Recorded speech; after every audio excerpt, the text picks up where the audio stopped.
Shalom Tuhan, shalom. Orang-orang yang dikasih Tuhan, kita tahu malam hari ini buat hati kita selalu berbunga-bunga untuk berjumpa dengan Tuhan. Karena saat kita berjumpa dengan Tuhan, hati kita penuh dengan sukacita. Amin. Engkau tidak akan pernah mau lepas dari hadapan Tuhan. Karena malam hari ini saya hanya rindu, saya minta sama Tuhan, Engkau ada di tempat ini Tuhan. Buat hati kami setiap hari selalu jatuh cinta sama Tuhan. Jatuh cinta itu sangat luar biasa, saudara. Amin. Mari pada malam hari ini kita sembah Tuhan. Buatlah malam hari ini bukan malam yang biasa-biasa, tapi buatlah malam ini malam yang penuh dengan perjumpaan dengan Tuhan. Amin. Tuhan, kami mengucap syukur dan berterima kasih. Engkau sangat baik malam hari ini. Sepanjang hari kami Engkau sudah memimpin kami. Dan biarlah malam hari ini buat hati kami selalu berbunga dengan Engkau Tuhan. Jadikan kami hamba yang selalu takut akan Tuhan, yang selalu ingin menyenangkan hati Tuhan. Terima kasih Bapa. Terima kasih Roh Kudus. Biarlah selama kami hidup, biarlah hanya kami yang puja dan kami puji, dan kami tinggikan hanya nama Tuhan Yesus saja. Terima kasih Tuhan Yesus, terima kasih. Roh Kudus Engkau bekerja, Roh Kudus Engkau mengalir, Roh Kudus Engkau yang menjamah. Terima kasih Tuhan Yesus, terima kasih. Terima kasih Roh Kudus.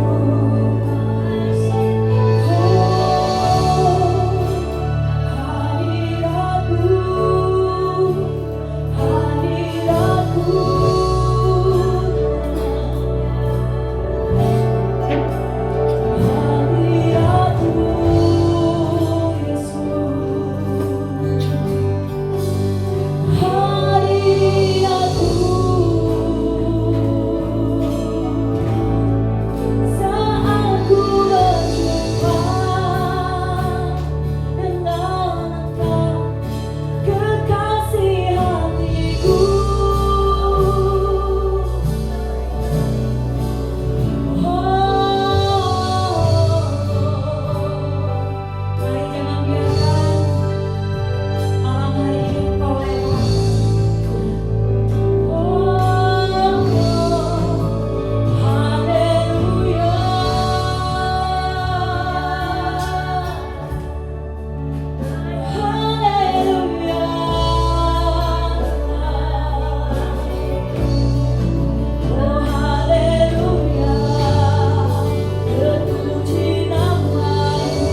Kami mau bersuka cita karena sukacita surga sudah ada di tempat ini. Hanya di dalam nama Yesus, engkau yang sudah menerima kebaikan Tuhan, katakan amin. Katakan terima sukacita dari surga malam hari ini.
kembali Bapak Ibu yang dikasih Tuhan.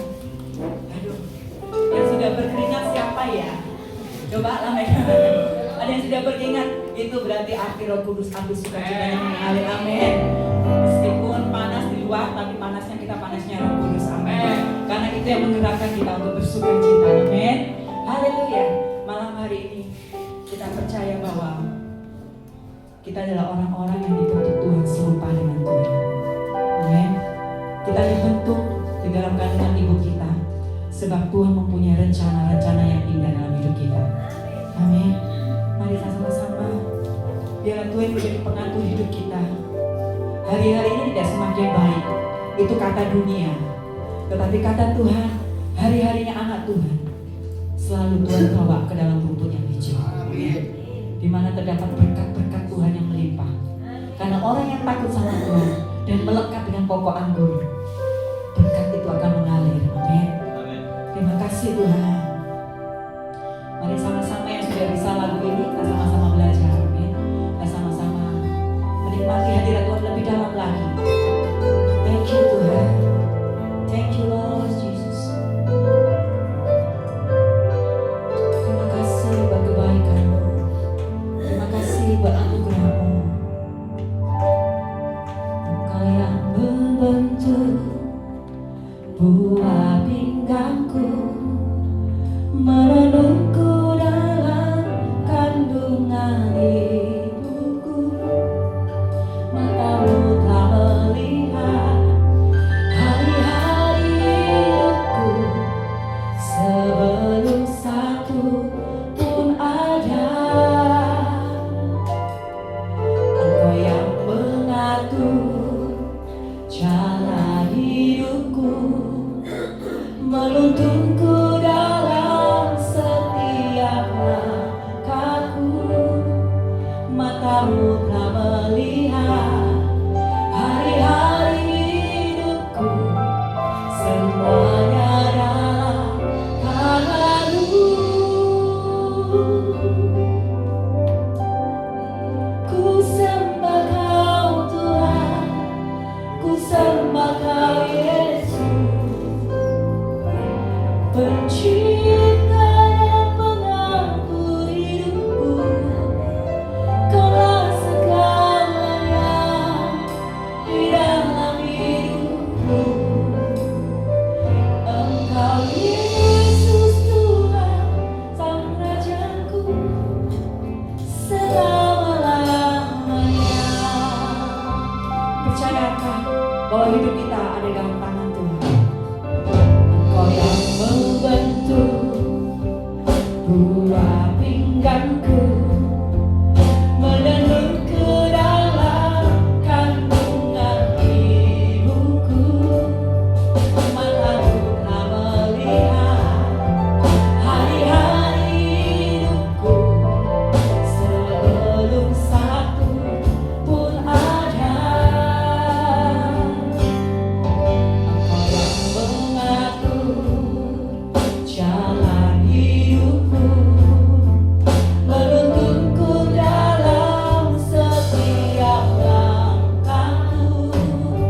Biarlah dari halaman demi halaman kitab suci yang akan kita baca, hati kami semakin dikuatkan untuk mengenalkan Sang Raja itu ke banyak-banyak orang, dan hidup kami semakin hari semakin serupa seperti Engkau. Itulah kerinduan kami, umat-Mu yang ada di tempat ini. Berfirman-Lah Tuhan, kami siap mendengarkan. Hanya di dalam nama Tuhan Yesus Kristus kami sudah berdoa. Amin. Shalom. Beberapa saya kenal di sini ya, khususnya pianisnya. Ya. Saya tahun 2003 sampai 2007 full timer pendeta pembantu di Gereja Betani Nginden, di bidang publisher, kenal dengan Pak Agus. Dulu pernah tinggal satu rumah juga di Sidoarjo, pulang pergi Nginden, Sidoarjo, Nginden, Sidoarjo. Dan di Betani Nginden saya menerbitkan majalah rohani dan juga beberapa buku rohani, khususnya almarhum pendeta Alex Tanu Saputra ya. Terus juga saya juga merevisi buku Som ya. Waktu itu akan diadakan ulang tahun Gereja Betani Nginden, Gereja Betani pelayanannya Om Alex 40 tahun. Dan khusus Som minta di edit dan direvisi. Saya, pendeta Henry Susanto, pendeta Lonto berhari-hari selama 2 bulan merevisi pengajaran salvation, Holy Spirit, ya, blessing, second coming kalau nggak salah ada 4 itu ya. Sekaligus saya layout dan cetak. Sekilas info seperti itu. Jadi maaf kalau nanti ada doktrin yang beda dengan Betani, nggak apa-apa ya. Tapi kebenaran itu harus disampaikan. Nggak apa-apa, nggak diundang lagi nggak apa-apa. Karena kebenaran itu kadang-kadang nggak enak di telinga. Siap? Nggak enak loh di telinga. Siap mendengarkan? Ojo ngundang Pak Yosua Maneng. Sesat. Tapi nggak apa-apa, ini kebenaran. Saya semua memperkatakan sesuai dengan kebenaran firman Tuhan. Sebelum saya mulai khotbah, saya tanya satu hal. Seberapa banyak orang di sini sudah yakin saudara milik kepunyaan Allah? Amin. Belum semuanya nih, saya ulangi lagi. Seberapa jemaat di sini yang yakin benar sudah menjadi milik kepunyaan Allah? Amin. Yakin ya? Nah, sekarang saya tanya lagi. Buktinya apa kalau saudara yakin saudara sudah menjadi milik kepunyaan Allah? Janji Tuhan. Baca firman Tuhan. Hidup dalam kebenaran. Ini lebih presisi ini ya. Nah, apa buktinya kita sudah yakin jadi milik kepunyaan Allah? Saya bantu jawab ya. Izinkan saya bantu jawab. Kita baca slide pertama ya. Efesus 1 ayat 13. Ini dasar bahwa kita yakin kita sudah jadi milik kepunyaan Allah. Kita sudah dilahirbarukan. Kita baca bersama-sama. Di dalam Dia kamu juga, karena kamu telah mendengar firman kebenaran tadi ya, yaitu Injil keselamatanmu. Di dalam Dia kamu juga, ketika kamu percaya kepada siapa? Yesus Kristus. Ketika kamu percaya kepada Yesus Kristus, dimeteraikan oleh apa saudara? Roh Kudus yang dijanjikannya itu. Buktinya, ketika kita jadi milik kepunyaan Allah, ketika saya biasa kalau pas yang jalan-jalan, Nikodemus Sanhedrin, 71 Sanhedrin ahli Farisi, malam pakai kerudung, dia bertemu dengan Yesus, ngumpet karena kalau ketahuan malu. Ketika ketemu Yesus, Nikodemus bilang kepada Yesus, Rabi, bagaimana caranya aku bisa melihat kerajaan Allah? Karena aku yakin engkau itu utusan Allah. Bagaimana mungkin orang bisa melakukan tanda-tanda ajaib kalau bukan diutus Allah? Jawaban Yesus masih ingat? Ini engkau harus dilahirkan kembali. Bagaimana bisa Rabi? Saya sudah besar seperti ini, sudah tua, masuk dalam rahim ibuku dan dilahirkan kembali. Oh, bukan itu, bukan itu. Yesus menjelaskan, ketika ingin melihat kerajaan Allah, kita harus dilahirkan Lahirkan kembali, dimeteraikan oleh Roh Kudus. Dimeteraikan Roh Kudus itu apa saudaraku? Pasti banyak. Saya di mana tempat saya tanya, dimeteraikan Roh Kudus apa? Oh, bisa bahasa roh. Mama. Bukan itu saudaraku. Itu bisa dipalsu. Memuji Tuhan di sini, saudara bermat bisa berbahasa roh. Belum tentu engkau sudah dilahirbarukan. Kadang-kadang di sini engkau bisa bahasa roh, enak vokalnya. Tetapi ada hamba Tuhan besar.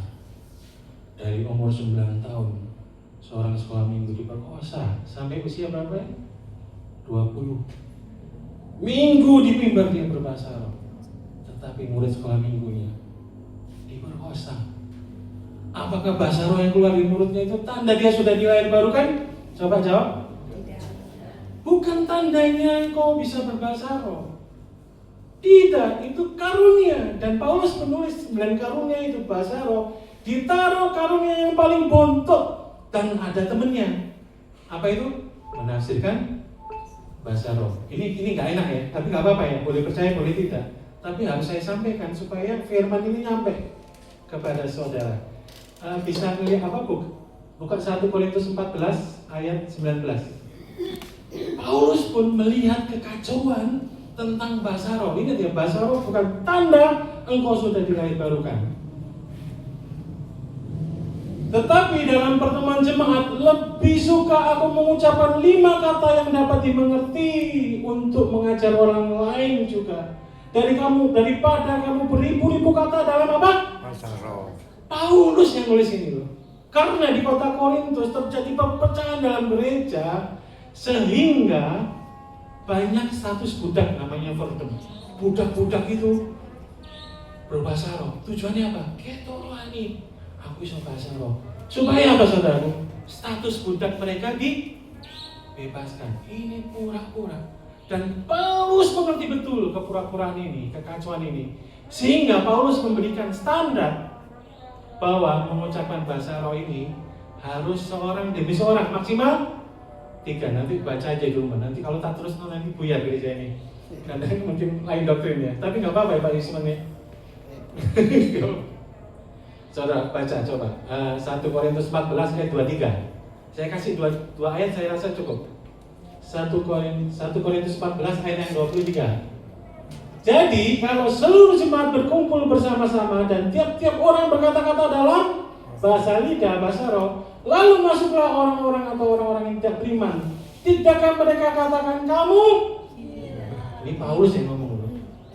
Makanya kalau ada yang berbahasa roh, Paulus bilang harus ada yang Menjemahkan. tafsirkan. Kalau enggak, Paulus bilang diam. Lebih baik ngomong 5 kata yang bisa dimengerti manusia daripada beribu-ribu dalam bahasa roh. Ini Paulus yang menentukan. Nah, gereja saat ini banyak, saya berkunjung ke mana-mana. 500 jemaat, 300 bisa bahasa roh semua. Satu pun tidak ada yang menerjemahkan. Kan kacau saudaraku. Ada yang menerjemahkan, itu harus hati-hati. Karena ada karunia membedakan. Benar nggak ini menerjemahkan bahasa roh? Karena Pak Yusman saya pernah pengalaman di gereja karismatik worship service. Gereja besar, ratusan orang. Kalau minggu itu bahasa roh semua, terus ada seorang namanya pendeta Edi. Sudah tua, dia main piano, dia tinggalkan main piano, dia berdiri di tengah-tengah, dia tunjuk satu orang yang bisa berbahasa roh, suruh ngomong bahasa roh, dia terjemahkan. Akulah anak Allahmu, berjaga-jagalah, aku akan datang. Setiap minggu dia bisa menafsirkan bahasa roh. Saya kalau mendengar berhinding saudaraku, benar berhinding. Sampai suatu ketika, ya dia dipecat. Dia itu senang sama saya. Dia suka sini, dia jago melukis. Saya dipegang-pegang tangan. Kamu kok ganteng? Kalau saya sekarang nggak ganteng kayak kamu ya. Dulu ganteng loh saudaraku, kurus. Saudara ini ketawanya ada, ketawanya ada 2 macam, mengiyakan dan tapi dulu kurus aku. Benar, sini siapa? Samuel. Dulu aku kurus kan ya. Wah, ini cewek-cewek yang nanti. Saya nggak ngejar cewek, dikejar cewek. Kalau sekarang ngejar cewek, nggak itu saudara. Saya single parent, istri saya meninggal. Nah, terus dia dipecat saudara. Dipecat. Terus aku tanya, kenapa Pak Edi? Kan dia bisa menafsirkan bahasa roh. rupanya dia itu seorang homoseksual, tinggal sama laki-laki, ganti-ganti laki-laki. Lo bayangkan saudaraku, berbahasa roh, nggak ada yang menerjemahkan. Ketika ada yang menerjemahkan, penerjemahnya homoseksual, kan cilaka. Makanya ada karunia membedakan. Oh, jadi jangan terkecoh ya, saudaraku belum dipenuhi Roh Kudus, nggak apa-apa, masih ada karunia lain kok. Ada 9 karunia. Roh Kudus itu memberikan sesuai kemampuan kita. Tujuan karunia itu apa sih? Membangun jemaat. Membangun jemaat. Kejarlah kasih. Karena karunia itu bisa hilang, tapi kasih itu hasil dari iman kita. Kita beriman kepada Yesus, Roh Kudus itu memberikan buah roh. 1 buah 9 rasa. Amin. Ya, jadi bukan berbahasa roh, tetapi dimeteraikan oleh Roh Kudus itu akhirnya dilahirbarukan. Seorang penafsir Alkitab namanya Adam Sadler, kok itu bintang film ya, Adam Clark. Dia mencatat orang yang dimeterai Roh Kudus ini rupanya keyakinan Yahudi kuno tentang meterai Allah. Dan meterai Allah ini adalah meterai kebenaran, saudaraku. Dan Rasul Paulus memakai pemahaman yang serupa bahwa meterai Roh Kudus itu artinya adalah kita adalah manusia berdosa. Ini berhubungan dengan hal penghakiman. Kita manusia berdosa nggak? Masuk apa? Hak asasi manusia sebagai orang berdosa apa? Masuk neraka kan? Kita manusia yang berdosa, Allah itu Allah yang maha kudus. Bisa nggak kita masuk dalam kerajaan Allah? Kalau kita status yang berdosa, bisa masuk nggak? Nah, kita baca Yakobus 2 ayat 4, 1-2. Agak lama nggak apa-apa Pak Yusman ya? Saudara scroll TikTok bisa 2 jam, masuk sini nggak bisa? 2 jam mau? Aku mau kok kesel. Semua ngadep suwe-suwe nggak bisa saudara? 1 jam aja ya. Siap? Siap. Yakobus 2 ayat 10. Sebab barang siapa menuruti seluruh hukum itu tetapi mengabaikan satu bagian daripadanya, ia bersalah terhadap seluruh hukum. Di zaman Paulus sampai perjanjian lama sampai perjanjian baru, kita hidup dalam hukum Taurat. Ada nggak yang bisa mengenapi hukum Taurat? Sempurna melakukan hukum Taurat? Siapa yang bisa? Hukum Taurat itu bukan 10 aja ya Pak Den ya? Iya, sekitar ratusan itu. Kita taunya kan 10 yang inti. Dan nggak usah ngomong ratusan lah, 10 hukum aja. Itu kadang-kadang kita bisa melakukan 1, 2, 3, 4, terus kita nggak bisa menghormati orang tua, gagal, ulangi satu lagi. Tidak ada manusia kita bernatur dosa, nggak bisa hidup kudus di hadapan Tuhan. Karena apa? Kita sudah berdosa. Kita lahir nggak usah diajari bohong, bisa bohong, nggak usah kursus bohong. Anda akan menjadi pembohong yang luar biasa, nggak usah kursus. Kita bernatur dosa, lahir terus nggak usah diajari berdosa. Dengan sendirinya kita bisa pandai berdosa. Jadi kita di bawah hukum Taurat. Ketika yang terima hukum Taurat itu Musa di Gunung Sinai, dia sendiri yang diberikan hukum Taurat itu sendiri. Dia sudah melanggar. Dia sudah membunuh mandor di Mesir. Musa yang begitu saleh menerima hukum Taurat itu, dia pun sudah melanggar hukum Taurat. Jadi tidak ada semua manusia yang bisa menggenapi hukum Taurat. Apalagi yang 600 lebih Pak ya? Susah. Belum hukum haram makanan. Untung kita sekarang boleh makan babi ya. Dulu nggak boleh saudaraku. Jangan makan babi. Paniki juga nggak boleh. Ada yang Manado sini? Paniki loh boleh nggak boleh. Pokok gini, itu aturan yang dibuat manusia. Pokok kalau binatangnya aneh itu haram. Paniki itu kelelawar itu seperti burung. Ketika dia di tanah seperti tikus. Haram. Belut atau ikan lele, ikan harus punya sisik. Dia nggak punya sisik, haram. Gitu. Babi kenapa nggak boleh dimakan saat itu?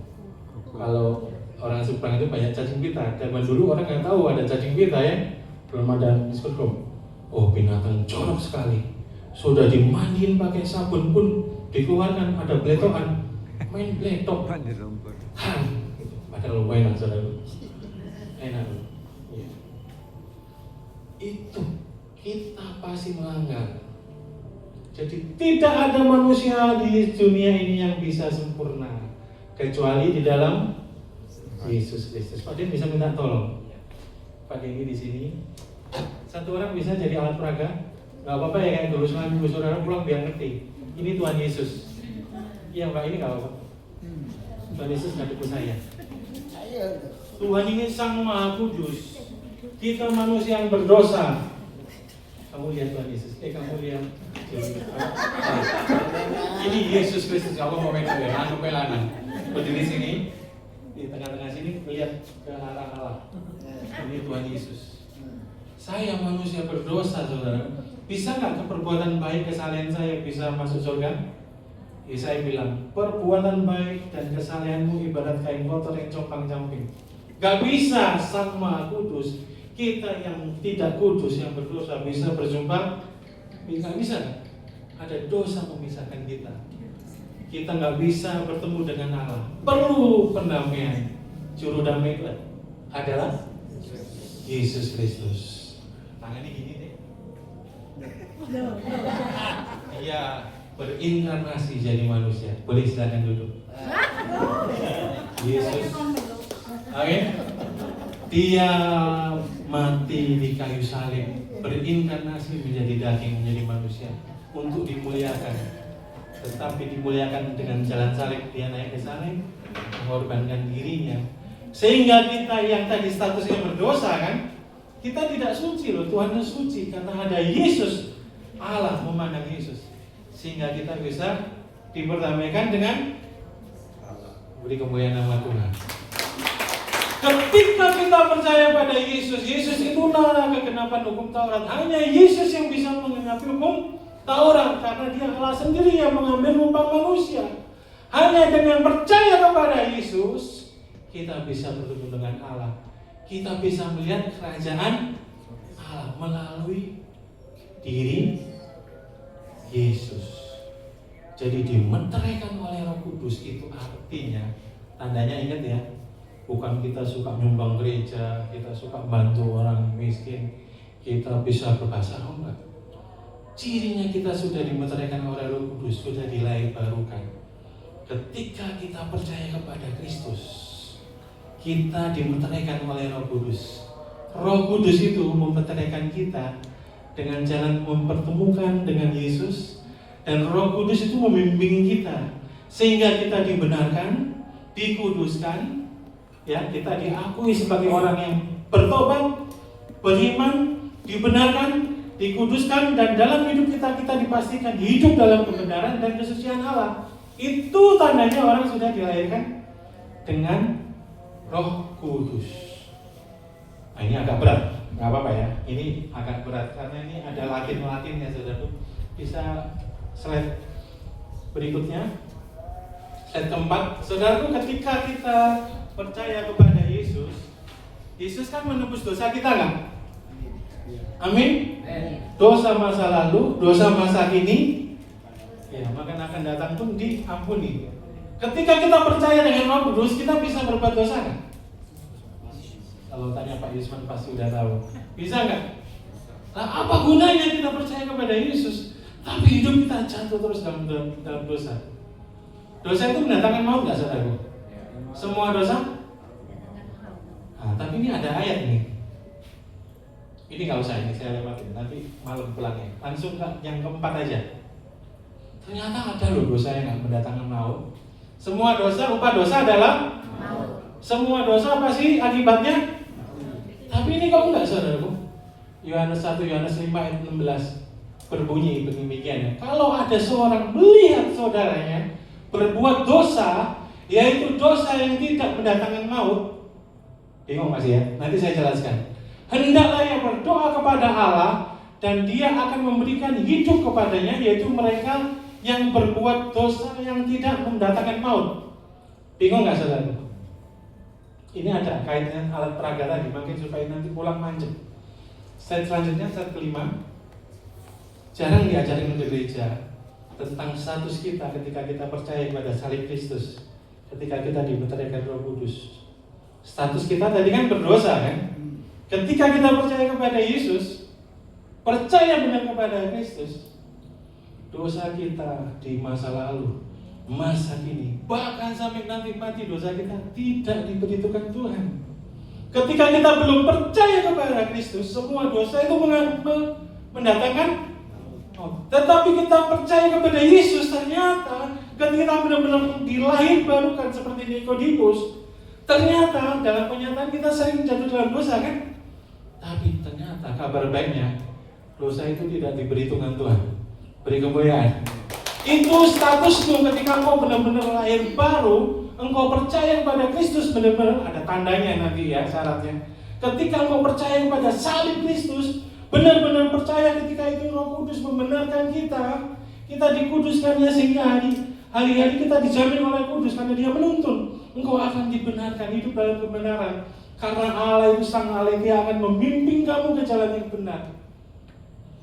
Ada Bapak Gereja Agustinus, ada 4 frasa. Saya jelaskan satu. Kalau saya jelaskan 4, Niki tutup masih kita di sini ya.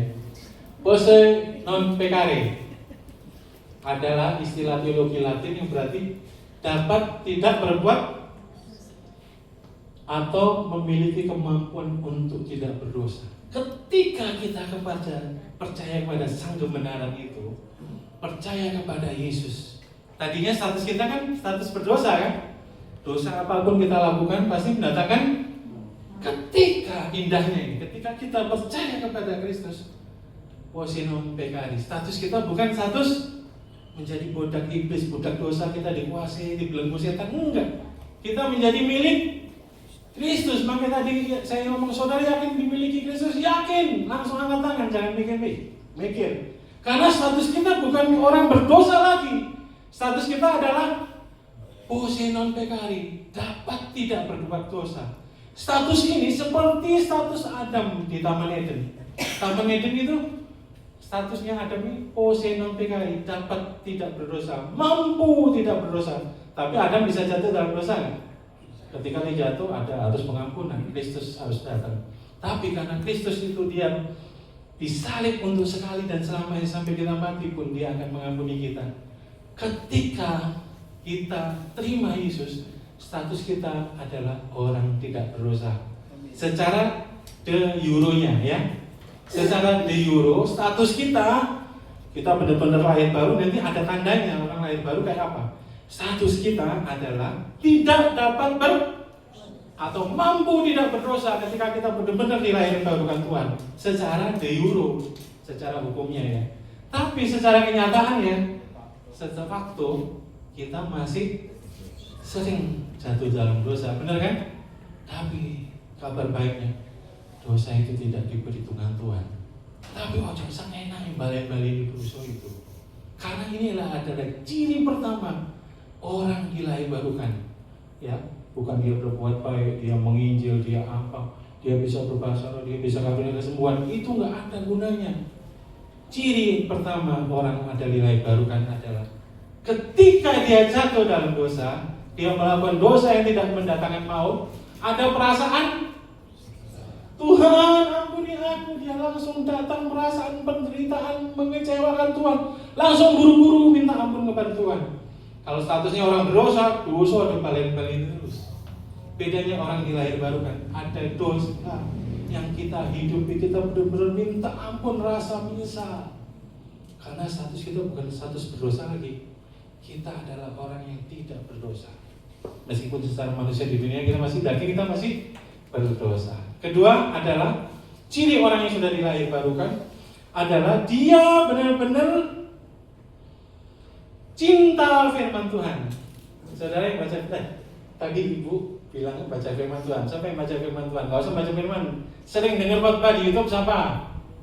Sering belajar Alkitab. Itu ciri-cirinya engkau sudah dilahirbarukan. Ketika saya tahu kebenaran saudaraku yang benar-benar belajar benar-benar, waduh rindu saudaraku. Saya ke gereja yang milih-milih khotbahnya sehat atau enggak, karena itu berpengaruh bagi kerohanian saya. Saya rindu belajar Alkitab, sekolah teologi bolak-balik saudaraku, berbayar yang non-titel dan sekarang yang titel. Saya ikutin semua, bahkan bayar dengan doktrin yang sama, keselamatan manusia dan dosa, semua saya ikuti saudaraku. Rindu belajar kebenaran firman Tuhan. Dan ketiga, Ini yang akan kita bahas ya, agak malam lagi. Ini masuk ke inti khotbah saya. Yang ketiga, orang yang sudah dilahirbarukan, Roh Kudus itu akan memberikan perasaan yang menggelora ketika kita melihat orang yang belum percaya kepada Tuhan. Engkau bisa jadi WL sini main musik indah, khotbah indah, pelayanan besok di mana-mana, tetapi engkau tidak ada kerinduan untuk menginjili orang. Jangan-jangan engkau belum dilahirkan baru. Amin. Pulang dari tempat ini, Tuhan, iki koyo jarang tak lakukan. Karena apa? Takut. Ini kan nanti dipikir kalau menginjil ini akhirnya, waduh, kristenisasi bisa masuk penjara. Kan sering gitu kan? Tidak pandang bulu, saudaraku. Ini perintah Tuhan. Kita masuk ke inti pembicaraan kita, yaitu Matius 28 ayat 18, 19, 20. Ini yang akan kita bahas. 3 hal kenapa kita harus menginjil. Ya, kita baca ya.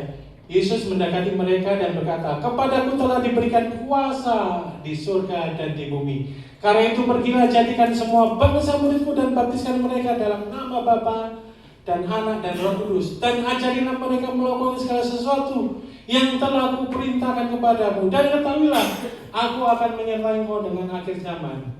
Ada 4 kata kerja ini. Ketika engkau sudah dilahirbarukan, engkau harus melakukan perintah Tuhan. Karena Roh Kudus itu akan memberikan rasa yang tidak nyaman ketika melihat teman-temanmu belum bertobat. Minimal engkau injilin, nggak harus bertobat. Mendengar tentang Yesus itu siapa yang bertobat, kan itu nanti Roh Kudus. Kalau dia memang nggak ditobatkan, saudara injilin gimana pun dia nggak akan bertobat. Tugas kita apa? Ceritakan tentang kuasa Tuhan, kebangkitannya yang menebus dosamu. Oh, harusnya mati. Ceritakan, saudaraku, di lingkungan keluarga kita, di lingkungan pekerjaan kita, sekolah kita, dimanapun kita berada. Pergilah itu bukan harus ke kayak Pak Agus, ke Marlborough, ke Jerman, ke Amerika, enggak. Pergilah itu kalau bahasa aslinya, di tempat kamu berada, beritakan Injil. Ini perintah Tuhan loh. Dan ini benar-benar kalau kita sudah dilahirbarukan, kita punya perasaan yang bersalah kalau kita nggak menginjil. Nanti saya berikan kesaksian ya. Kenapa sih kita harus memberitakan Injil? Saudaraku ingat gak? Satu ayat lagi. Ini ayat terakhir ya. Yohanes 14 ayat 12. Ini saya pakai supaya saudara mengerti pentingnya amanat agung, pentingnya memberitakan Injil. Yohanes 14 ayat 12. Aku berkata kepadamu, sesungguhnya barang siapa percaya kepadaku, ia akan melakukan juga pekerjaan-pekerjaan yang aku lakukan, bahkan pekerjaan-pekerjaan yang lebih besar yang dari aku lakukan. Ini kira-kira bicara apa, saudaraku? Setuju mujizat? Setuju? Ternyata bukan loh. Banyak orang membaca Alkitab ini, kalau kau percaya kepadaku, engkau akan melakukan perkara-perkara yang lebih besar seperti yang aku lakukan. Gak bisa sampai sekarang. Yesus itu loh membangkitkan 3 orang mati. Orang yang baru mati, orang yang sudah masuk kubur, dan orang yang sudah bau mayat, Lazarus. Sampai sekarang ada nggak orang yang bisa membangkitkan orang mati seperti Yesus? Jadi tidak ada karunia kesembuhan apapun pendeta di dunia ini yang bisa menandingi kuasa mukjizat yang Yesus lakukan. Selesai, enough. Yesus adalah yang paling besar. Jadi ini bicara bukan kok Yesus ngomong ya, kamu percaya kepadaku, kamu akan melakukan hal-hal yang lebih besar daripada yang aku lakukan. Maksudnya apa nih? Ya ini amanat agung. Yesus menginjil dari Galilea sampai Yerusalem, tok. Langsung dia memberikan dirinya menebus dosa kita. Sampai Yerusalem, tok. Ketika Yesus naik ke surga, dia berikan amanat agung ini. Kalau kau sudah dilahirbarukan, Roh Kudus akan mengetuk hatimu untuk senantiasa memberitakan Injil. Karena PR ini, perintah ini harus kita lakukan sampai sekarang. Amin. Nah, ternyata perkara yang besar yang melebihi Yesus lakukan itu adalah mengabarkan Injil. Kalau Yesus hanya sampai di Yerusalem, murid-murid dituntut untuk lebih besar daripada Yesus lakukan. Dan amin ya, kalau zaman dulu itu sampai Roma. Karena orang-orang yang Israel taunya Roma itu adalah ujung bumi. Ternyata tidak, saudaraku. Murid-murid ini karena dia sudah dilahirbarukan, Dia benar-benar membara memberitakan Injil ke segala penjuru dunia. Sehingga bukan Roma toh, Asia, ya Eropa, Afrika, termasuk Indonesia, semua penuh kemuliaan. Kenapa tapi sekarang saudara mengaku sudah dimeteraikan Roh Kudus? Kenapa saudara masih malu-malu memberitakan Injil? Kenapa? Ada ini perintah Tuhan. Ada 4 kata kerja tadi ya, yang set nomor 6. Pergilah, ya, jadikanlah, baptiskanlah, ajarkanlah. Ada 3 hal yang ingin saya ajarkan, dan saya tutup dengan beberapa kesaksian. Nomor 1, kenapa kita harus memberitakan Injil? Nomor 1, slide berikutnya, nomor 6. Kenapa kita perlu memberitakan kuasa kebangkitan Yesus? Ini saudaraku, karena Allah kita adalah penuh kuasa. Ayat 19, segala kepadaku telah diberikan segala kuasa di bumi. Itu Yesus yang kita kenal saudaraku. Kita bisa nyanyi, aku punya Tuhan yang besar, ya. Tapi ketika keluar dari tempat ini, kok nggak beritakan Tuhan yang besar itu? Macam apa saudara? Saudara nyanyi bisa, aku punya Tuhan yang besar, Tuhan yang punya kuasa di bumi di surga. Kenapa keluar dari tempat ini? Saudara nggak memberitakan Injil. Tempat ini harus penuh satu-satu. Jangan Injil orang Kristen tahu, dia sudah tahu. Dia nggak mau belajar firman Tuhan, nggak apa. Ajak yang belum mengerti. Tadi saya ajak karyawan saya, udah Ujo ya. Dia orang Muslim. Saya undang dulu. Karyawan saya satu persatu terima Tuhan. Dan saya paling tidak takut menginjil. Gak apa-apa saudara, paling-paling WA diblokir, ya kan? Paling-paling dikamplengi, paling-paling masuk penjara. Aku sampaikan Tuhan yang besar bukan di nyanyian, tapi di perbuatan. Ya mulai sekarang jangan nyanyi tok ya. Tuhan kita besar loh, kenapa engkau takut memberitakan firman Tuhan? Berani? Di depan saya ini ada tukang jamu, tak injili bisa. Masalah dia nggak percaya nggak apa-apa. Ceritakan tentang Yesus. Mama saya punya pembantu ganti-ganti, dan saya belajar dari mama saya. Pembantu saya Pak Wisman, setiap ganti pembantu bertobat terima Tuhan. Wah banyak sekali. Jadi saya belajar dari mama saya. Ya kenal ya sama ini? Oh ya. Samuel guru saya. Ya, guru piano ya. Mama saya gurunya ini, tapi klasik ya. Ini Samuel jago klasik. Terima Tuhan saudaraku. Sampai satu pembantu yang nggak bisa terima Tuhan. Mamaku menginjil pakai alat peragam, nggak bisa mamaku minum. Tapi apa mungkin dia belum dipilih. Tapi saudaraku, ketika 2 minggu sebelum dia mati, suruh ikut ya, nemenin bikin bawa bengkel untuk orang-orang yang habis dibaptis. Jadi pembantu namanya Bokna. Dia duduk di kolam renang, dia nggak percaya Yesus, dia nggak percaya. Melihatin orang dibaptis. Bokna ini 2 minggu sebelum meninggal. Terus dia tanya sama mama saya, Bu Slamet, ini apa artinya orang mau ditenggelamkan gitu kan? Gak ngerti dia. Oh, kita manusia yang berdosa. Ini simbol kita dimasukkan ke dalam air supaya dosa-dosa itu, meskipun kalau di Israel kan di atas batu ya, ini simbol aja. Tapi dengan penjelasan seperti itu, oh dosa-dosa kita isokinter ya, yang banyak ya, iya. Terus kita bisa hilang dosa, bisa. Karena Yesus sudah mati buat Bona. Langsung aku mau diberi dibaptis. Akhirnya juga terima Tuhan saudara. Jadi semua pembantu terima Tuhan. Dan ini benar-benar saya pegang apa saya lakukan. Saya waktu istri saya meninggal, saya deketin seorang wanita cantik saudara. Saya ya, meskipun sudah gemuk ini masih ada yang suka. Saya masih single saudara. Haleluya.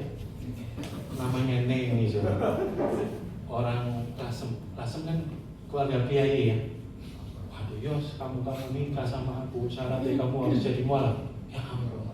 Tapi saya ingat saya sudah dilahir baru kan. Ini harus diprospek. Tak injili saudaraku. Di rumahnya tak injili. Ngambuk saudaraku. PH aku diblokir. Nah Roh Kudus kadang-kadang saudaraku menginjil nggak bertolong nggak apa-apa, tinggalin. Roh Kudus firman yang sudah kita sampaikan nggak akan berlalu. Ya, wes tangkapnya bukan jodohku. Ya aku jadi mualaf nggak iso. Aku ini sudah jadi milik Tuhan. Akhirnya saya pulang kira 1 tahun kemudian ya, ditelepon aku, nomor pun masih ganti, nggak ganti banyak. Joshua, Merry Christmas ya. Oh iya, makasih. Loh, nggak ucapin aku juga loh. Kamu kan anak kiai, punya pesantren saudara. Yang nggak mungkin aku ucapkan. Gara-gara awak, Bu Joshua aku mau Kristen. Ngomong itu. Loh, kaget. Kenapa? Loh iya kan? Sejak debat di rumahnya, saya kalau nginjil saudara, nggak pakai Alkitab. Saya cerita tentang Siti Maria. Ya, Yesus itu masih hidup loh. Di Al-Quran juga loh. Ali Imran ngomong loh, dia diangkat ke surga. Allahmu sama loh. Saya ngomong tentang Al-Qurannya dia, dan dia nggak percaya karena Al-Quran dia bahasa Arab. Dia pergi ke toko Willis dari Malang ini, orang Malang, beli Al-Quran yang ada terjemahannya. Dia baca Maryam, Ali Imran. Benar sih dia ngomong itu. Akhirnya dia bertobat saudaraku. Seorang tomboy saudara, tapi cantik. Saya benar-benar menyerah. Akhirnya dia benar-benar jadi orang Tuhan yang militan. Menginjil juga saudara, tapi karena bukan jodoh ya. Tapi ini fungsinya, kita harus berpacaran. Kalau bukan seiman langsung no, terang dan gelap nggak bisa. Jangan kompromi. Aku iso mempertobatkan dia, iso awakmu sing ngatur ya kan. Cari yang terang sama terang. Saya kedua kali saya nyari orang Kristen susah saudara. Orang Kristen pasti punya pasangan. Lapari orang Kristen. Dapat lagi-lagi orang nggak seiman. Nah, selain Anggi, nah ini saya deketin. Ini karyawan saya yang nggak jadi, akhirnya sering curhat ya. Ini kayak anakku dewe ya. Tapi saya seperti bapak anak. Dia orang Muslim. Tak injili saudaraku.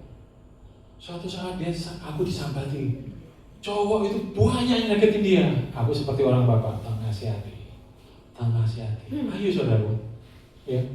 Itu yang depis ya, aku elek ya ayo ya. Tak injili. So akhirnya aku disambati, malam minggu ini kok aku ada 3 cowok deketin aku. Gitu. Suatu saat aku gak kuat saudaraku. Kok besok malam minggu aku diajak 2 cowok, 1 orang Indomaret, 1 orang perawat. Aku milih sendiri. Aku loro enggak kenapa ngomong milih apa sih? Lo ngaku yang mana? Kalau aku sih pilihnya yang perawat. Karena orang perawat itu pasti jiwanya sosial. Kalau Indomaret playboy, maaf ya kalau kerja di Indomaret. Karena kan banyak karyawan cewek dan cowok pasti cinta lokasi. Makanya di perusahaan saya banyak yang cinta lokasi. Saya bilang kalau cinta lokasi keluar cari kerja tempat lain. Salah satunya itu peraturan saya. Ojo Indomaret banyak cinlok, ganti-ganti lanangannya playboy.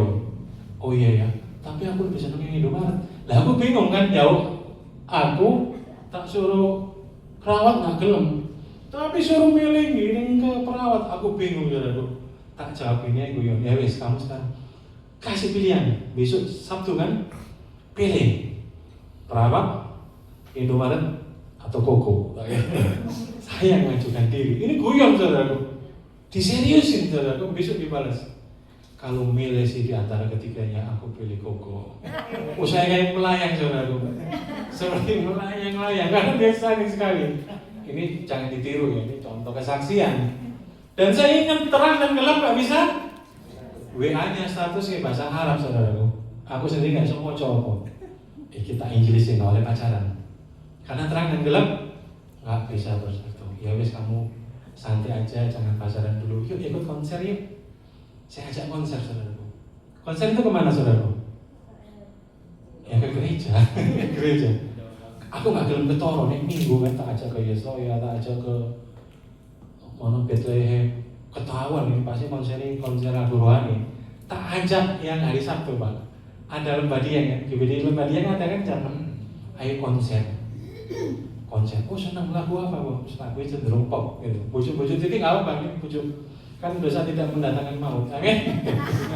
Tak ajak ke gereja. Waktu itu COVID saudaraku. Duduknya kan sak meter. Bingung saudaraku. Dia masih enak duduk. Gak tahu mau gereja. Duduk jarak 1 meter gini Pak Dian. Menang terus song itu nih. Haleluya puji Tuhan. Noleh aku. Bagi konser atau apa ini? Atau dakwah ini? Bingung saudaraku. Dia kebingungan sekali. Akhirnya nyanyi pujian demi pujian. Dia main handphone tak saudaraku. Tidak nyaman sama sekali. Roh Kudus bekerja sama Anggi saudaraku. Sampai suatu saat Tuhan bekerja, Roh Kudus ini mungkin bekerja ya. Tuhan tak pernah janji langit selalu biru, tetapi Dia berjanji. Roh Kudus pakai lampu ini. Terus dia, kok ini lagu TikTok nih kok dinyanyikan di gereja gitu. Oh, ya di TikTok itu aslinya lagu gereja dinyanyikan dia pulang ya. Tak pikir gara-gara lagu Tuhan tak pernah janji bertobat. Saya pikirnya bertobat saudara. Pulang aku saudara. Ojo aja ke gereja manengku, aku iki muslim itu. Aduh, bukan jodoh gitu ya. Karena terang dan gelap tidak bisa bersatu. Ya wes.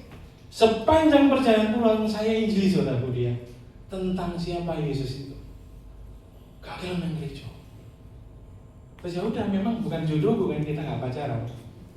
Saya kasih video khotbah yang 1 menit kan ada kan, yang enak-enak bisa saya kirimin lagu. Terus gini saudaraku, beberapa minggu kemudian dia WA aku, kok konser maning ya? Ya kan gitu. Konser yang gereja iya. Saya puterin saudaraku. Dari mulai GBDI, saya juga ke Istoya, makanya saya sering dengar khotbahnya Pak Yusman. Ke Bethlehem, ke Betani Ribon, tak puterin semua supaya dia bisa tahu. Oh gereja itu podo, orangnya suka sih. Nah, akhirnya diterima Tuhan. Dia beli kalung salib ini, enggak saya belikan, dia akhirnya beli salib. Dia bertobatnya lucu nggak? Dia hampir setengah tahun ke gereja aja, tapi dia belum terima Yesus sebagai selamat.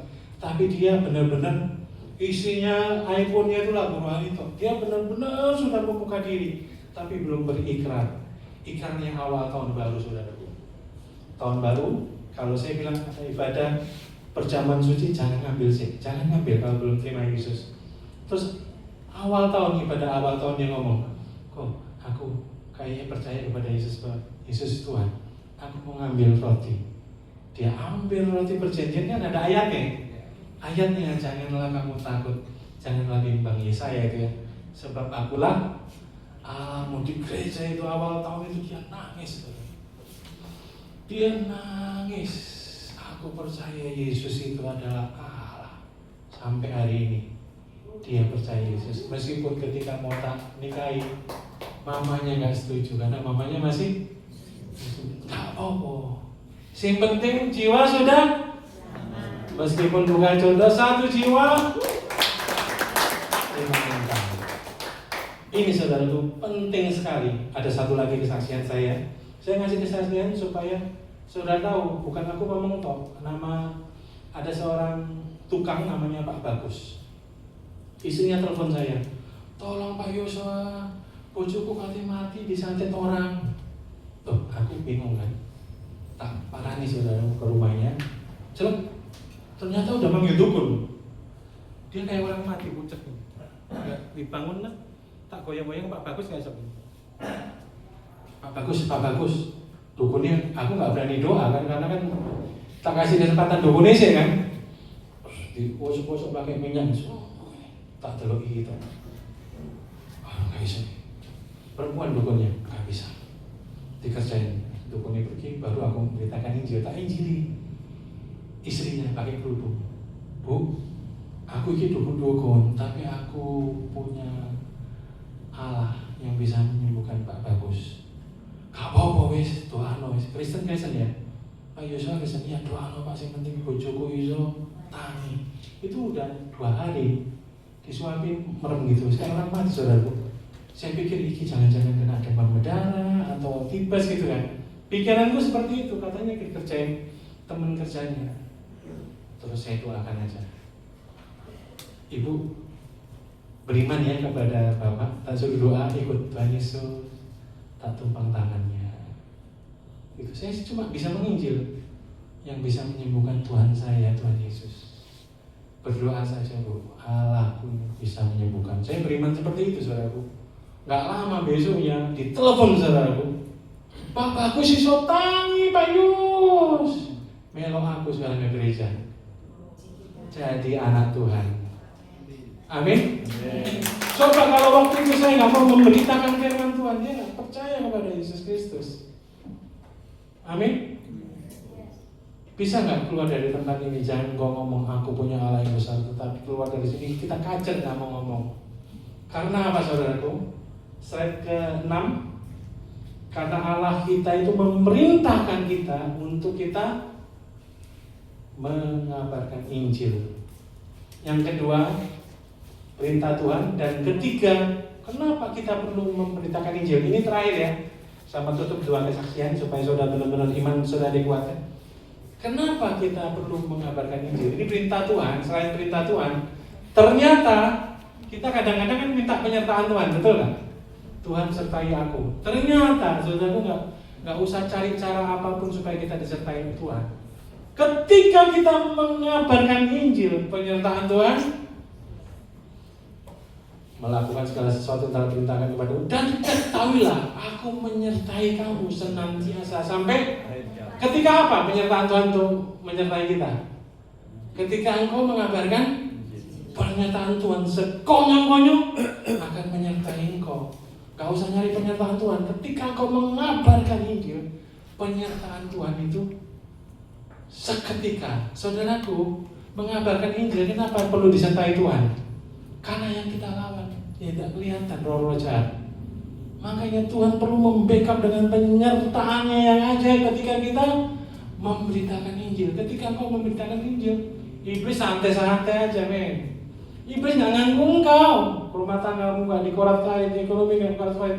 Tetapi ketika engkau hatimu lurus ingin memberitakan firman, iblis kepanasan. Iblis menyerang engkau, menyerang ekonomimu, menyerang rumah tanggamu karena dia tahu melalui engkau ada jiwa yang bakal diselamatkan.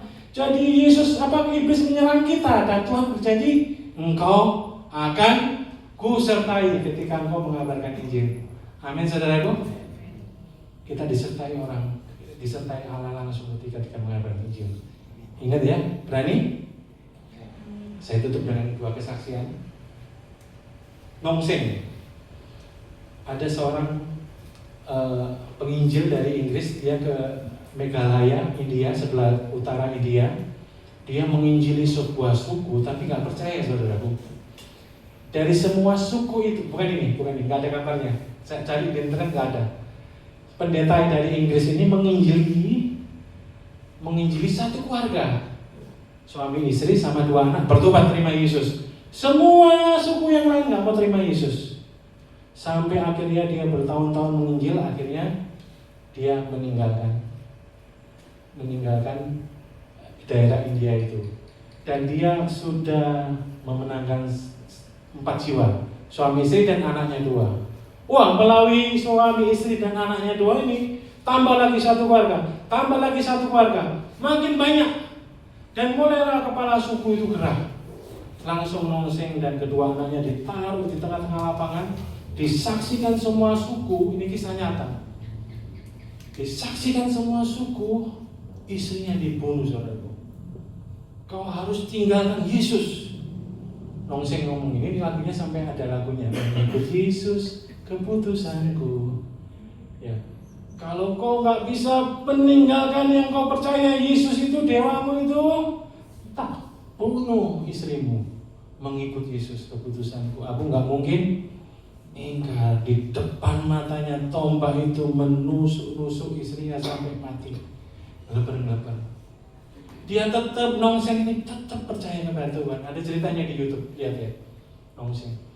Setelah istrinya mati, giliran anaknya, 2 anaknya. Kalau kau masih percaya sama dewamu Yesus, saya bunuh juga anakmu 2 itu. Ini suku yang benar-benar serem saudara. Karena suku Meghalaya itu, kalau ada orang asing memberitakan suatu doktrin, langsung dipotong kepalanya, ditaruh di depan rumah. Jadi kalau seorang yang dihormati adalah semakin banyak kepala ditajamkan di depan rumahnya, itu orang yang benar-benar dihormati. Makanya dia bunuh itu bukan perkara yang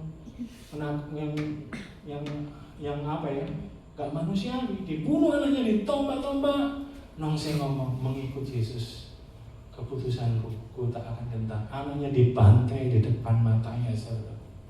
Sampai tinggal dia sendiri. Sekarang tinggal kau tinggalkan dewamu itu, Yesusmu itu. Mau mengikut Yesus keputusanku salib Yesus lebih dari segalanya. Aku gak akan meninggalkan Yesus, gak akan ingkar. Dia dibunuh, tidak ada musisat, tidak ada kebangunan rohani. Matinya seperti sia-sia, saudaraku. Suami, istri, dan 2 anaknya. Setelah kematian itu, orang-orang mulai takut memberitakan Injil. Sampai suatu saat, sang kepala suku ini duduk termenung. Kok bisa ya Nongseng sama istri dan 2 anaknya itu mati sia-sia sama orang yang namanya Yesus? Dia cari tahu, dia mulai belajar tentang Yesus, dan dia bertobat. Amin, saudara. Bertobat. Dan di daerah Meghalaya sebelah utara, sebelah timur India itu sekarang 98 orang penduduk di negaranya orang Kristen. Amin, saudaraku. Berapa hari lalu saya datang ke hari raya ulang tahun gereja saya. Ada pendeta Stefanus dia khotbah. Saya datang ke konferensi pendeta-pendeta sedunia. Dibagi ruang demi ruang, dan ada 500 hamba Tuhan, satu ruang. Dan salah satu pendeta dari Korea Utara yang kenal dengan pendeta Stefanus ini ngomong, Pak, 300 hamba Tuhan di sini itu dari Korea Utara, misionaris yang bukan orang Korea Utara, tetapi dia memberi diri untuk memberitakan Injil kan Korea Utara. Saudara berani memberitakan Injil ke Korea Utara? Nanti Pak Yuson belikan tiketnya. Gak kira lagi, saudara. Ketika mengetahui itu, saudaraku, pendeta ini, aku menjadi seperti hamba Tuhan orang Soan yang gak punya keinginan untuk memberitakan Injil seperti mereka. Karena di Korea itu, katanya si pendeta dari Korea Selatan ini, barusan Pak, ada bayi umur 2 tahun dihukum seumur hidup.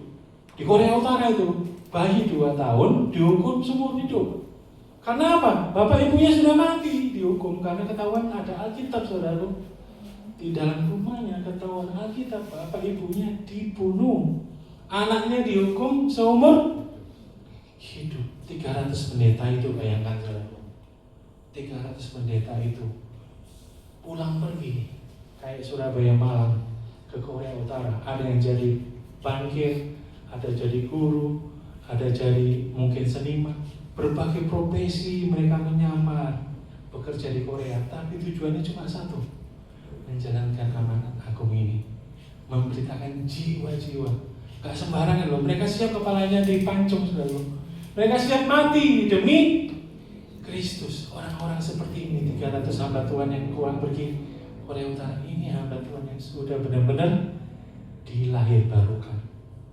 Ya, saudaraku, jangan pikir ya, kita sudah dilahirbarukan, kita enak, hidup tanpa masalah. Enggak, justru ketika kita lahir baru, itu artinya kita start mulai berperang melawan dosa. Karena ketika kita percaya Kristus, kita masih bisa jatuh dalam dosa. Makanya tadi Yohanes bilang kita harus perlukan doakan hamba Tuhan yang anak-anak Tuhan yang masih jatuh dalam dosa. Meskipun dosa itu tidak mendatangkan maut, meski tidak mendatangkan maut, mereka sering loh jatuh dalam dosa. Doakan mereka. Itu.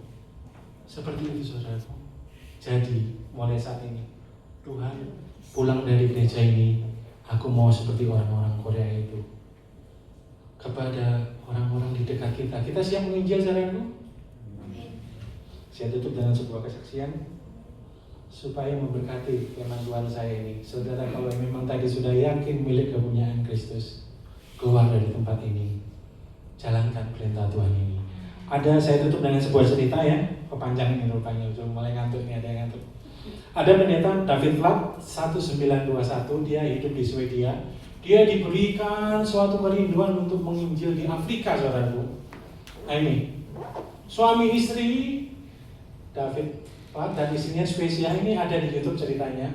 Dia pergi ke Afrika, saudaraku. Di Afrika itu dia sewa orang untuk ambil parang besar, dia masuk ke dalam suku di hutan-hutan yang lebat, nggak ada jalan setapak, dia pakai parang itu untuk nebas-nebas pohon-pohon yang ada di depannya, sampai masuk ke dalam sebuah suku yang masih primitif, dan dia menginjil. Sayangnya David Platt ini penginjilannya ditolak karena orang kulit putih, kan sana orangnya kulit hitam ya, Kulit putih ini nggak boleh mendekati orang kulit hitam. Bahaya, dewa-dewanya bahaya. Nah, akhirnya dia menginjilin, nggak ada satupun suku yang mau terima dia karena kulitnya putih. Akhirnya dia tinggal di pinggir hutan, suami istri.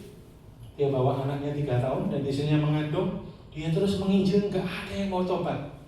Satu-satunya yang mau mendengarkan Injil adalah dari desa itu. Penduduk itu mengizinkan seorang anak kecil tiap hari atau seminggu berapa kali jual telur, Pak Yusuf, jual ayam. Ini delivery order ini, kayak GoFood ini. Pendeta itu sambil pesen telur sama ayam, jual telur ini, diinjilin sama suami istri ini. Kayak sekolah minggu. Akhirnya anak ini tertarik dengan berita firman Tuhan. Akhirnya percaya, saudara. Sampai tibalah istrinya Svea ini melahirkan. Pas melahirkan, setelah melahirkan berapa hari kemudian mati, saudaraku, karena ada malaria dan dia habis kebanyakan darah. Waktu itu medis belum canggih kayak sekarang, dia meninggal, saudaraku. Oh, saat itu juga dia benar-benar marah kepada Tuhan. Aku sudah memberi diri dari Swedia, Eropa, jauh-jauh ke Afrika. Cuma anak kecil yang tak menangkan. Istriku mati lagi. Akhirnya anaknya yang baru kecil itu diserahkan kepada seorang hamba Tuhan di Afrika.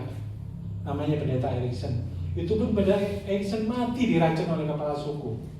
Terus nggak tahu nasib anaknya gimana. Dia pulang naik kapal ke Swedia. Dia tidak percaya Tuhan. Mulai hari ini jangan sebut nama Tuhan di hadapanku. Tuhan tidak menjaga aku. Aku sudah jauh-jauh untuk menginjil, menjalankan perintah Tuhan. Anak-anakku yang ada, istriku mati. Dia benar-benar kepahitan, saudaraku. Sampai suatu ketika si anaknya tumbuh besar, dapat suami sekolah teologi, kepala sekolah teologi. Dan suatu saat ketika sudah besar anaknya, ini namanya Eji, anak yang dibuang oleh pendeta David Flat ini ya. Ini buang anaknya. Nah ini ada pendeta besar namanya Rugi Kita Dagaro. Ini pendeta besar di Afrika. Ternyata ini anak kecil yang jual telur itu, saudaraku. Dia jadi seorang pendeta besar saat itu. Jemaatnya saat itu loh, jemaatnya 110.000, besar gitu. Seorang pendeta besar yang pernah ada di Afrika. Dan sampailah ke telinga melalui majalah si NG, anaknya David Plot yang dibuang ini, mulai cari tahu. Terus dia mendekati ini, dia pergi pelayanan karena kan sekolah teologi ya suaminya, kepala sekolah teologi. Dia suatu ketika nggak secara kebetulan ketika di Inggris ada konferensi sama Tuhan, pembicaranya ini dari Afrika. Terus dia ngomong, banyak orang Afrika itu belum di daerah Kongo nggak percaya Tuhan. Kamu kok bisa percaya kepada Tuhan? Dulu ada seorang hamba Tuhan dan istrinya memberitakan Injil, dan anaknya ketika mati, habis lahir anaknya mati, dia kecewa kepada Tuhan. Anaknya, bukan dia nggak tahu kan kecewa ya. Ketika dia habis melahirkan anaknya mati, terus pendeta ini pulang nggak tahu sekarang di mana. Terus Angie bilang, akulah anak itu, akulah anak yang dibuang itu. Akhirnya dia pergi ke Swedia di Stockholm, dia cari papanya ini. Papanya sudah umur 73 tahun. Sudah 73 tahun, sampai ketemu di sebuah gubuk karena dia jadi pemabuk. Dia kena diabetes dan kena stroke. Karena hidupnya benar-benar kecewa, akhirnya dia masuk gubuk itu, ketemu David Platt, pendeta tua yang sudah jadi seorang ateis. Papa, aku anakmu. Terus dia nangis, maafkan anakku. Aku bukannya bermaksud membuang engkau, karena aku gak bisa merawat engkau. Gak apa-apa, Papa gak bisa merawat saya, tapi Tuhan Yesus merawat saya. Apa Tuhan Yesus? Jangan sebutkan nama itu di depanku. Dia marah gitu. Karena Tuhan Yesus, aku hancur, istriku mati. Dia benar-benar kata-kata kepahitan. Terus dia ceritakan, aku jauh-jauh ke Afrika cuma anak kecil yang bertobat. Tapi Bapak tahu, anak kecil itu sudah jadi hamba Tuhan besar. Jemaatnya 110.000. Dia nangis, bertobat. Dan berapa minggu kemudian dia mati, saudara. saudaraku di tempat ini, saudaraku mengabarkan Injil, tidak usah harus benar-benar dia percaya kepada Tuhan. Cukup beritakan Tuhanmu yang besar itu, yang penuh kuasa itu. Karena ketika engkau memberitakan Injil, saudaraku, surga itu gempar. Surga gempar ketika engkau nggak praise and worship, engkau apa, menjalankan ibadah, enggak. Surga gempar kalau apa? Satu jiwa menerima Yesus sebagai juru selamat, surga gempar. Itu yang harus engkau lakukan, menggemparkan surga dengan berita kesaksianmu. Siap saudaraku? Memberitakan Injil, pulang dari tempat ini beri daftar. 1 sapo, 2 sama. Jangan malu saudaraku, beritakan Injil. Karyawan saya banyak yang terima Tuhan. Bahkan saya tadi ajak karyawan saya Muslim, dia ikut ibadah sebelum mungkin nggak ada yang nampingi. Ya, oke, kita balik berdiri bersama-sama. Saudara diberkati hari ini, meskipun lama firman-Nya, engkau adalah penjala jiwa. Ada seorang tukang becak, saudara, di Semarang ya. Dia jualan narkoba. Tukang becak orang Muslim, jualan narkoba. Terus polisi nangkep dia. Ayo Pak, ikut aku. Dia masuk penjara, saudara. Ketika masuk penjara, ada Alkitab, Perjanjian Baru. Tukang becak ini dia baca Markus 1 ayat 17. Mari ikutlah aku. Iki kata-kata dalam Bible-nya orang Kristen, koyo kata-kata polisi. Mari ikutlah aku. Masuk penjara. Tapi rupanya gara-gara kata-kata polisi, mari ikutlah aku, masuk penjara. Bible juga Markus 1 ayat 17. Mari ikutlah aku akan menjadikan kau penjara. Tukang becak ini baca firman Tuhan. Sampai akhirnya dia bertobat karena gara-gara kata mari pujilah, mari ikutlah aku. Tapi saudaraku, ironisnya dia adalah seorang tukang becak yang ada di depan gereja di kota Semarang. Bayangkan bertahun-tahun dia jadi tukang becak. Orang pulang gereja seperti ini naik becaknya, tidak ada satupun jemaat yang mengabarkan Injil. Dia bisa menerima Tuhan harus masuk penjara dulu. Harusnya jemaat-jemaat ini ketika pulang naik becaknya, beritakan firman Tuhan. Jangan sampai terlambat karena jiwa-jiwa di depan, di luar sana banyak. Kita nyanyikan sebuah lagu. Tiap hari kutemukan. Tiap hari kita nyanyikan itu sebagai perenungan kita, komitmen kita. Tuhan, aku mau memberitakan Injil. Ini perintahmu yang berlaku sampai sekarang. Mereka yang terhilang, hidupnya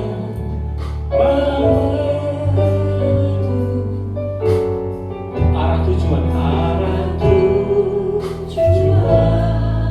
dalam tawa mereka,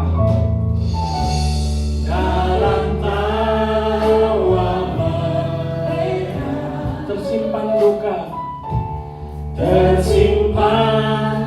duka. Namun Tuhan mendengar tangis mereka. Namun Tuhan mendengar tangis mereka. Sama-sama kita katakan, mereka perlukan. Mereka perlukan. Mereka perlukan.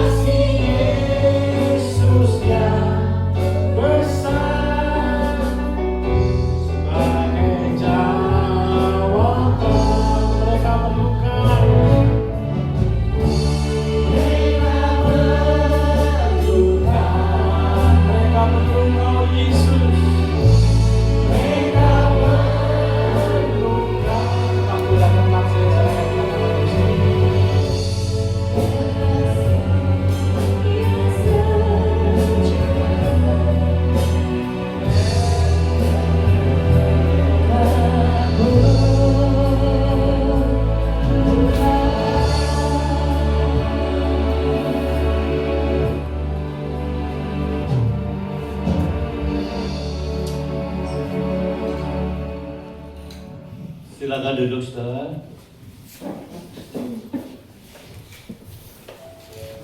Sebentar, kita ada kesempatan waktu ini beberapa menit ya. Ada kesaksian dari saudara kita dari Surabaya. Ya. Saya akan persilakan Ibu Lydia. Ya.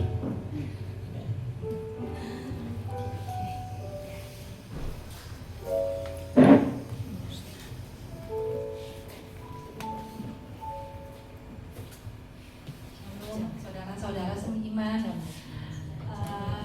hari ini kami ucap syukur bisa hadir di sini untuk berkumpul bersama-sama beribadah. Saya ingin memberitakan kesaksian tentang kejadian yang dialami kami. Kami baru pulang dari Penang. 2 tahun yang lalu suami saya ini kan ada sakit prostat. Laki-laki yang umur 34 tahun ke atas biasanya itu sudah mulai ada gejala-gejala kencing malam, sering kencing malam, ataupun ada keluhan-keluhan sakit ya.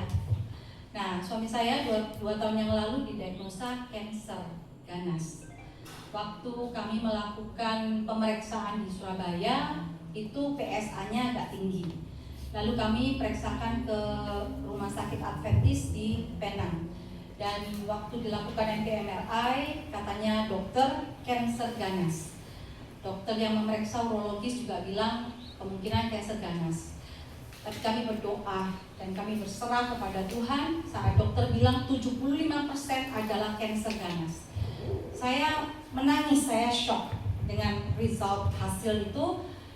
Saya bicara dengan anak saya bilang, "Ma, kata dokter 75% kan kanker ganas. Tapi masih ada 25%, itu bukan. Mari kita berdoa, beriman kepada Tuhan." Saya hanya mengandalkan lutut dan saya ngimani bahwa saya percaya Tuhan tolong. Akhirnya kita berdoa. Setelah suami saya dibiopsi, setelah 5 hari, 6 hari kami mendapatkan hasil. Puji Tuhan, bukan kanker. Hanya radang.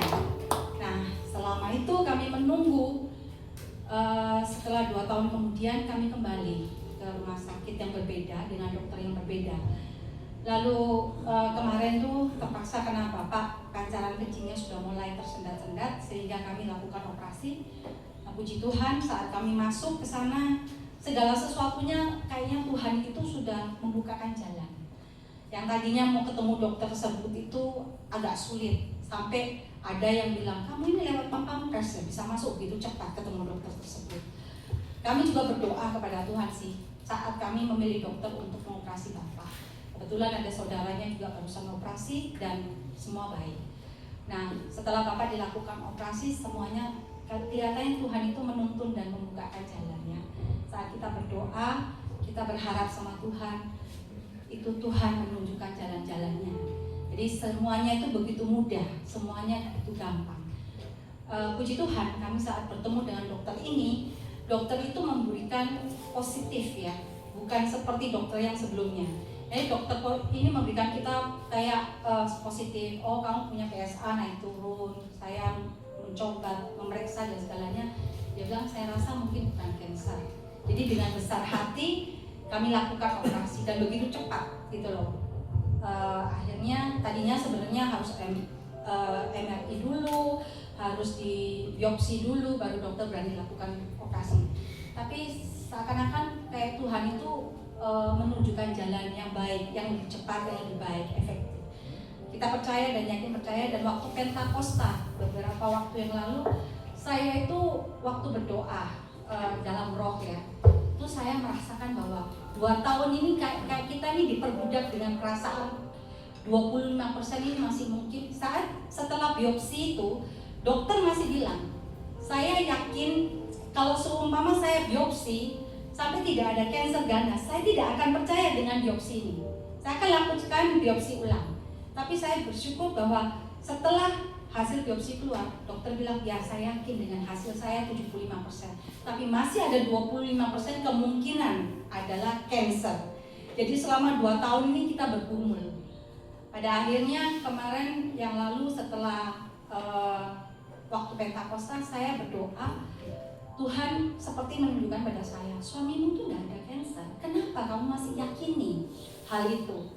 Saya tolak dalam nama Tuhan Yesus, dan saya percaya itu adalah suara Tuhan. Karena saat itu saya merasakan ada damai sejahtera yang luar biasa. Maka itu kami meyakini untuk Bapak melakukan operasi di Penang, dan ternyata kemarin hasilnya setelah dioperasi dikerok pakai laser, ternyata memang kansernya tidak ada. Puji Tuhan. Ini semua karena kemurahan dan kebaikan Tuhan saja. Mari kita lebih percaya lagi kepada Tuhan, karena mukjizat itu masih terjadi, dan Tuhan tidak akan meninggalkan anak-anaknya yang berharap dan berseru kepada Tuhan. Ya, terima kasih. Puji nama Tuhan, kita semua sudah diberkati malam hari ini, amin. Mari sama-sama kami mengucapkan juga terima kasih kepada Evangelis Joshua dan Ibu Lydia atas firman, atas kesaksian yang luar biasa. Biar apa yang disampaikan pada malam hari ini, kita pulang tidak membawa sesuatu yang sia-sia, tapi membawa mujizat yang Tuhan terima, amin. Sama-sama kita akan terima persembahan, Mari kita sama-sama kita tundukkan kepala. Bapak, kami mengucap syukur dan berterima kasih anugerah-Mu besar dalam hidup kami. Jikalau Tuhan kami sudah mendengarkan setiap firman-Mu dan kesaksian dari Ibu Lydia, Bapak, kami percaya bahwa firman ini dan kesaksian ini akan memberikan suatu kekuatan buat kami. Malam hari ini Bapak, biar kami pulang tidak dengan sia-sia, tapi bawa pundi panji kemenangan dari Engkau. Sebentar kami akan memberikan persembahan, kiranya Engkau yang memberkati semuanya Bapak. Di dalam nama Tuhan Yesus Kristus, haleluya, amin.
Selamat datang untuk para jemaat Tuhan yang dikasihi Tuhan pada malam hari ini. Biarlah hari Rabu ini adalah hari yang penuh dengan sukacita. Kita bersama-sama doa malam dan ibadah minggu pukul 5 sore di tempat ini kembali dengan pembicara dari Bapak Pendeta Muda Reza. Mari Bapak Ibu yang dikasihi Tuhan, ajak semua rekan-rekan saudara, baik tetangga yang belum kenal, senggol, gak apa-apa disenggol aja. Seperti kesan dari Bapak Joshua, kita harus menyampaikan kabar sukacita dari seseorang untuk semua orang. Amin. Biarlah malam hari ini bangku-bangku yang kosong minggu depan setiap bulan penuh. Sehingga kerajaan Tuhan itu akan cepat ini. Haleluya. Sama-sama. Dan rekening BCA, mungkin Bapak Ibu yang kepingin menabur di dalam rumah Tuhan, kiranya bisa rekening BCA dari True Gospel Bethany Ministry dengan BCA nomor rekening 385099177 atas nama Idawati atau Lydia Kristianti. Dicatat, di-save di handphone. Gitu ya saudara. Dan pelayanan di tempat ini juga kami True Gospel Bethany Ministry, pelayanan pastoral, penyerahan anak, baptisan, pemberkatan nikah, pelayanan kedukaan, konseling. Bisa Bapak Ibu catat kontak personnya 0877 51950360 bersama Pastor Jusman S. Legawa, dan 081564704876 Pendeta TV. Tuhan memberkati ya Bapak Ibu. Kita tetap kalau butuh apa-apa gak usah lari kemana-mana. Hamba Tuhan akan selalu standby 24 jam karena Tuhan memakai para hamba untuk kita untuk melayani bersama. Sama-sama kita bangkit berdiri. Kita tahu bahwa Tuhan akan memberikan berkat. Angkat kedua tangan kita sama-sama.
Tuhan, sebentar kami akan meninggalkan tempat ini. Kau memberkati setiap kami. Kami boleh pulang tiba dengan selamat sampai di rumah, dan malam hari ini pun kami boleh menikmati istirahat yang baik. Besok bangun dengan pengharapan yang baru bersama Tuhan. Sekali lagi kami bersyukur Tuhan atas kehadiran malam hari ini yang membawa kepada setiap kami damai, sukacita dan kemuliaan bagi kami, dan ini tiba saatnya bagi kami menerima berkat-berkat Tuhan. Berkat kesehatan, berkat kelimpahan, damai sejahtera yang melingkupi seluruh tubuh, jiwa dan roh kami, dan segala pekerjaan tangan kami Tuhan memberkatinya. Kami bersyukur Tuhan, bukakanlah pintu-pintu berkat bagi kami, tapi Tuhan tutup segala pintu kemalangan, pintu yang merugikan kehidupan umat-Mu. Tiba saatnya kekasih Kristus, angkatlah kedua tangan saudara, terimalah bahwa dan menikmati berkat dari Bapa di surga, cinta kasih putranya Yesus Kristus, penghiburan dan persekutuan dengan Roh Kudus, mulai saat ini sampai Maranatha Tuhan datang kembali, bahkan sampai selama-lamanya. Yang percaya katakan amin. Tuhan memberkati. Selamat malam.